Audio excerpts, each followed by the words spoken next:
জীবনের প্রথমবার আমি আজকে ভর্তা করব মিষ্টি কুমড়া, তাও আবার কালো জিরা পেঁয়াজ দিয়ে। আমি যেহেতু আগে কখনোই এই খাবারটা খাইনি, সো আমি জানি না এটা খাইতে কেমন লাগে। তো আজকে প্রথমবার ট্রাই করে দেখি আসলে কেমন লাগে। যদি মজা হয় তাহলে অথেন্টিক রিভিউটা তোমাদেরকে দিব। আর আমি তো প্রায় বানাই খাবোই। তো এখানে আমি একদম পাকা টসটসে যে মিষ্টি কুমড়া সেটা নিয়েছি। দেন ওটা পিস পিস করে স্লাইস করে কেটে নিয়ে আমি ওর খোসা ছাড়িয়ে নিব। মিষ্টি কুমড়া এরকম পিস পিস করে কাটার পরে যদি খোসা ছাড়ানো হয় তাহলে আমার কাছে ইজি মনে হয়।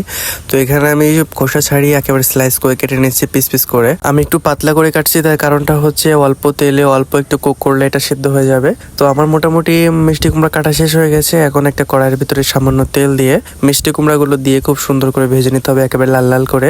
আর যেহেতু মিষ্টি কুমড়াটা একটু বেশি মিষ্টি হয়, তার জন্য আমি এখানে ঝালের পরিমাণটা একটু বেশি দেবো, একেবারে স্পাইসি করে বানাবো। তো এখানে মোটামুটি দেখতে পাচ্ছেন যে আমার মিষ্টি কুমড়াগুলো কিন্তু বেশ কুক হয়ে গেছে এবং পুরো একটা ভাব চলে আসছে। তো ওই পর্যায়ে আমি যেটা করব সেটা হচ্ছে কড়াই থেকে তুলে আমি এটা রেখে দিব।